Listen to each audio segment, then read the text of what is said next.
কন্যা রাজ্যের রাজা ইচ্ছে করে নিজের মাথা মুড়িয়ে ফেললেন, একদম টাক, শুধুমাত্র টাংসেনের মতো সাজতে। এসে হাজির হলেন সেই ডাকাত রাক্ষসদের ভরা সরাইখানায়, নিজেকে স্বেচ্ছায় ফাঁদে ফেলতে। আমি তো ইউদি, না টাংসেন। দেখি তো কি সুন্দর ফর্সা চামড়া, একদম সন্ন্যাসীর পোশাক পরা। রাক্ষসরা তো ভাবল এইটা আসল টাংসেন। মুখ দিয়ে পানি ঝরতে লাগলো, একদম হাঁ করে তাকিয়ে রইল। তাড়াতাড়ি টেবিল সাজাও, আজ রাতে সুগার কালার মাংস খাওয়া হবে। এরপর রাক্ষসরা মিলে রাজাকে পাঁশটাত বাঁধল দড়ি দিয়ে, তুলে নিয়ে গেল কাটার ব্লকে। আজই দিন, আজই আমরা সবাই অমর হব।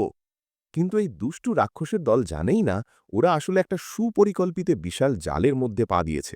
আসলে এই ছোট্টখাটো সরাইখানার মালিক আর কেউ নয়, স্বয়ং মহান সুন উ কং।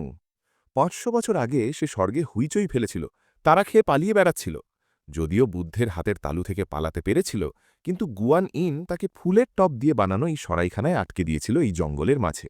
আর স্বর্গ থেকে আসল টাংসেনকে পাহারা দিতে একটা নকল সুন উকং পাঠানো হয়েছে সঙ্গে। রাক্ষসরা এসব কিছুই জানে না। শুনেছে টাংসেন এই সরাইয়ের পাশ দিয়ে যাবে, সবাই লাফালাফি করে এসে ভাগ্য ঠেকাতে চায়। এমন সময় একদল ছোট রাক্ষস একটা পালকি নিয়ে এলো। পালকি থেকে নামল এক সাদা চুলের যুবক। এটা কি সেই অবৈধ পাহাড়ের সরাই? হ্যাঁ হ্যাঁ, ঠিক এটাই। সুন উকং তো ফেক স্টাইল মারা রাক্ষসদের সবচেয়ে ঘৃণা করে, নইলে সে তো শুধু অপেক্ষা করছিল নকল সুন উকংয়ের আসার জন্য, প্রতিশোধ নেবে বলে। এইসব রাক্ষসদের অনেক আগেই তাড়িয়ে দিত। কিন্তু এই সাদা চুলের ছেলেটা সবচেয়ে বেশি ঝামেলা করে। সে একাই টাংসেনকে খেতে চায়, তাই অন্য রাক্ষসদের সবাইকে সরিয়ে দিতে চায়। কে কে মারামারি করেছে এর মধ্যে, কার জিত হয়েছে? ওইদিকে উ জেনারেল। সাদা চুলের যুবক সোজা উ জেনারেলের দিকে এগিয়ে গেল। এক কথায় তার গার্লফ্রেন্ডকে কেড়ে নিতে শুরু করল। পথটা খুবই বোরিং লাগছে, চলো না মেয়েটি ওপরে গিয়ে একটু মদ খাই। দুজনের কোমর জড়িয়ে ধরল, কিন্তু ঝগড়ার মাঝে হঠাৎ টেবিলটা লাথি মেরে সুন উকংয়ের দিকে ঠেলে দিল। উ জেনারেল একটু অন্যমনস্ক হতেই নোংরা কায়দায় সাদা চুল ছেলেটা একটা ফ্লাইং কিক মেরে তাকে ধরাশায়ী করে দিল। উ জেনারেল লজ্জায় লেজ গুটিয়ে পালিয়ে গেল। কিন্তু জিতে হাসতে না হাসতেই দরজা ধাক্কা মেরে খুলে গেল। বার পাঠানো হচ্ছে।